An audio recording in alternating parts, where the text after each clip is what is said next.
السميع العليم من الشيطان الرجيم. بسم الله الرحمن الرحيم. إن الذين آمنوا وعملوا الصالحات سيجعل لهم الرحمن ودا. سيجعل لهم الرحمن لهم ودا. درود شریف پڑھیے. الصلاۃ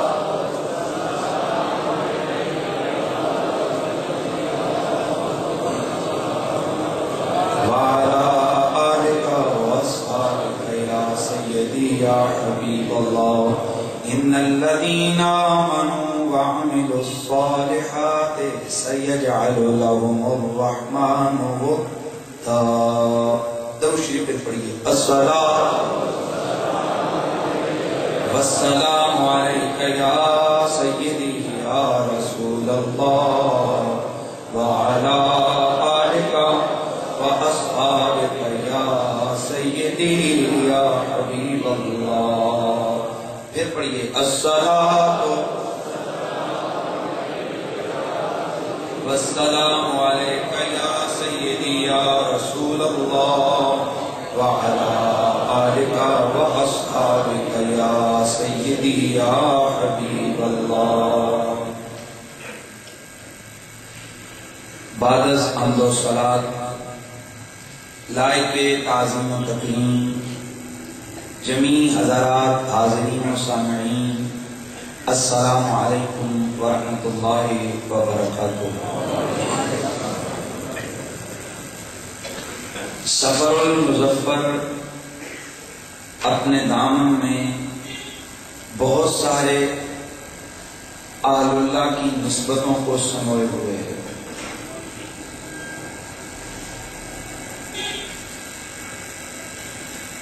جامع العلم والعمل تصوف و طریقت کی مجمع شخصیات بہت کم گزری ہیں. ان عظمت والی عظیم ترین شخصیات میں سے ایک شخصیت حضور تاجدار گولڑا، سید السادات، عاشق مصطفیٰ، مجدد دوراں حضرت قبلہ سید پیر مہر علی شاہ صاحب گولڑوی رحمت اللہ تعالی علیہ کی بھی ایک شخصیت ہے. میں چاہوں گا کہ آج کی نشست میں تذکرہ اکابر کے حوالے سے حضرت قبلہ سیدی واقعی سید قبلہ پیر مہر علی شاہ صاحب کی بارگاہ میں نذرانہ عقیدت پیش کروں تاکہ ہمارے سننے والوں کو اپنی تاریخ سے آگاہی اور آل اللہ سے محبت کا سبق ملے. میں نے آیت مقدسہ تلاوت کی ہے. میرا اللہ فرماتا ہے بے شک وہ لوگ جو ایمان لائے اور اعمال صالحہ بجا لاتے رہے، عنقریب رحمان ان کے لیے لوگوں کے دلوں میں محبت ڈال دیتا. اللہ لوگوں کے دلوں میں ان کی محبت ڈال دے گا. یہ اللہ کا وہ انعام ہی ہے کہ کتنا عرصہ گزرا، آج بھی ہزاروں لاکھوں لوگ دیوانہ وار ان ہستیوں کے تذکرے سے نہ صرف یہ کہ خوش ہوتے ہیں بلکہ ان سے حصول فیض اور اکتساب تبرک کے لیے دور دراز کے سفر اٹھا کر بھی وہاں جاتے ہیں. یہ کوئی اچنبے کی بات نہیں، یہ میرے رب کے قرآن کا جو وعدہ ہے وہ پورا کیا جا رہا ہے. حضرت قبلہ پیر مہر علی شاہ صاحب ہم اہل سنت و جماعت کی مقتدر ہستیوں میں سے ایک ہستی ہیں. ہمارے اکابرین میں سے ایک بہت بڑی شخصیت ہے کہ جن کے اقوال، جن کی تحریروں نے بر صغیر پاک و ہند میں بالخصوص اور دنیا اسلام کے اندر بالعموم قرآن اور حدیث کے نور کو عام کیا ہے۔ آپ 25 واسطوں سے حضرت سیدنا غوث اعظم رضی اللہ تعالی عنہ کے بیٹے ہیں، یعنی آپ گیلانی سید ہیں، حسنی سید ہیں، اور 36 واسطوں سے آپ سرور انبیاء صلی اللہ علیہ وآلہ وسلم کے بیٹے بنتے ہیں، یعنی 36ویں واسطے پہ جا کر سیدہ زہرا سے آپ کا رشتہ جڑ جاتا ہے۔ میں یہاں تھوڑا سا ایک مسئلہ آپ کی نظر کرنا چاہتا ہوں۔ حضرت امام حسن مجتبی کا ایک خارجی کے ساتھ مکالمہ ہوا، اور یہ خارجی وہ تھے جو حضرت علی کے منکر تھے، اسی لیے آج کے دور میں بھی حضرت مولا کائنات اور آل بیت کے منکروں کو خارجی کہا جاتا ہے۔ تو حضرت امام حسن مجتبی، آپ نے خارجی سے پوچھا یہ بتا کہ حضرت خضر علیہ السلام اور حضرت موسیٰ علیہ السلام جب جا رہے تھے، قرآن مجید کی سورہ کاف کی آیت نمبر 82 میں وہ تذکرہ ہے کہ آپ ایک دیوار کے پاس سے گزر رہے تھے تو حضرت خضر نے اس دیوار کو ٹھیک کرنا شروع کیا۔ حضرت موسیٰ نے ان پہ فرمایا کہ یار ان لوگوں نے ہمیں کھانا بستی والوں نے نہیں دی اور آپ ان کی دیوار ٹھیک کر رہے ہیں۔ چنانچہ جب بعد میں راز افشا ہوا تو پوچھا کہ جی وہ دیوار کیوں ٹھیک کی تھی؟ فرمایا اس لیے کہ اس دیوار کے نیچے 2 یتیم بچوں کا خزانہ تھا، وَقَانَ أَبُوهُمَا صَالِحًا، دیوار کو اس لیے ٹھیک کیا تھا کہ ان کا باپ نیک آدمی تھا، ان کا باپ نیک آدمی تھا۔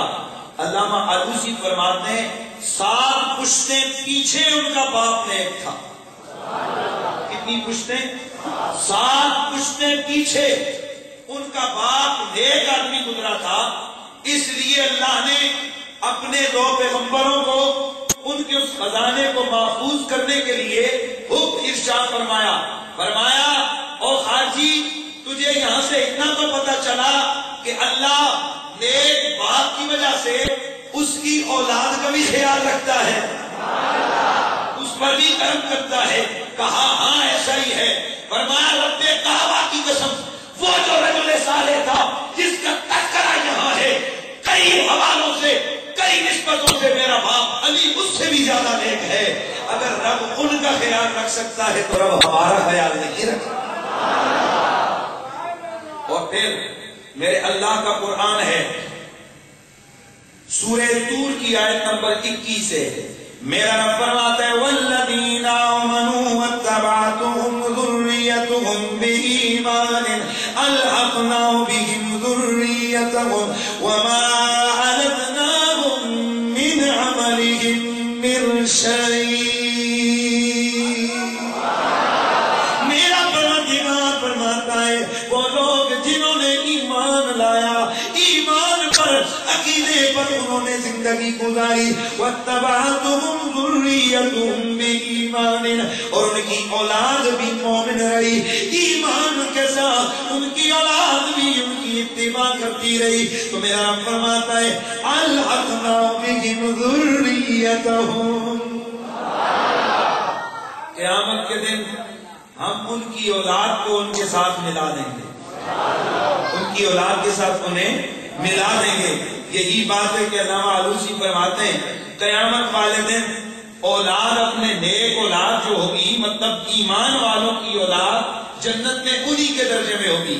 اس پہ آگے چل کے محدثین فرماتے ہیں، مفسرین فرماتے ہیں ظاہر ہر ایک کی اولاد اس کے ساتھ ہوگی، تو ذرا خود سوچو محمد عربی کی اولاد کہاں ہوگی، حسن و حسین کی اولاد کہاں ہوگی، حضرت علی کی اولاد کہاں ہوگی، حضرت غوث اعظم کی اولاد کہاں ہوگی۔ پتا چلا کہ اگر حسب بھی ہو اور نسب بھی ہو تو یہ حسب اور نسب مل کر اتنا عظمت بتا دیتی ہے، اتنا عظمت بنا دیتی ہے کہ حسب کا بھی فائدہ ہو، بولیے نسب کا بھی فائدہ ہے۔ تو حضرت قبلہ پیر مہر علی شاہ صاحب گولڑوی رحمت اللہ تعالی علیہ، آپ حضرت حسن کی اولاد میں سے حضرت غوث اعظم کے 36 واسطوں سے بیٹے ہیں۔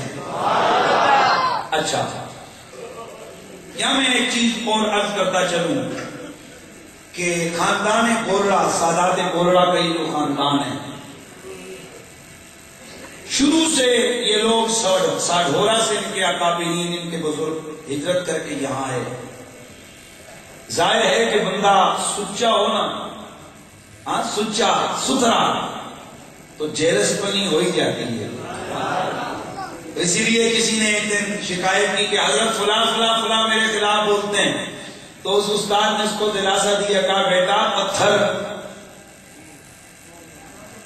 پھلدار درخت کو ہی لگتے ہیں۔ کبھی دیکھا ہے کہ کسی نے سرو پہ بھی پتھر پھینکے ہوں، کبھی دیکھا ہے کسی نے کانٹوں پہ بھی پتھر پھینکے ہوں؟ ہمیشہ پتھر جو پھلا ہوا درخت ہوتا ہے نا، پھلدار درخت، اسی کو لگتے ہیں۔ اگر تمہاری مخالفت ہوتی ہے تو کچھ پتا چلا تمہارے اندر کچھ ہے تو ایسا ہوتا ہے نا۔ سمجھانا چاہتا ہوں کہ جب یہ سادات گورڑا کی یہاں ان کا ورود مسعود ہوا تو یہاں پر وہ دوسری پارٹی تھی، انہوں نے کہا یہ تو سید ہی نہیں ہے، یہ سید ہی نہیں ہے۔ اور ان کا اصل تو یہ دعویٰ ہے نا، ہم لوگ تو دل کرتے ہیں تو بوتھا اٹھا کے جناب ان کی مجلسوں میں گھس جاتے ہیں اور پھر غوث پاک کی جائیوں پہ بھی خوب پیٹ صاف کرتے ہیں۔ حضرت صاحب ذرا غور کیا کرو، یہ وہ قوم ہے جو حضرت غوث پاک کو سید ہی نہیں مانتے ہیں، اور تم بوتھے اٹھا کے ان کی مجلسوں کو جا کر رونقیں لگا رہے ہوتے ہو۔ یہ حضرت غوث پاک کو سید نہیں مانتے، ان کے نزدیک امام حسن مجتبی کی اولاد کا سلسلہ چلا ہی نہیں ہے۔ تو انہوں نے کہا کہ نہیں جی، عبد القادر جیلانی کی اولاد میں سید کون ہے، اور خود عبد القادر جیلانی سید نہیں ہے۔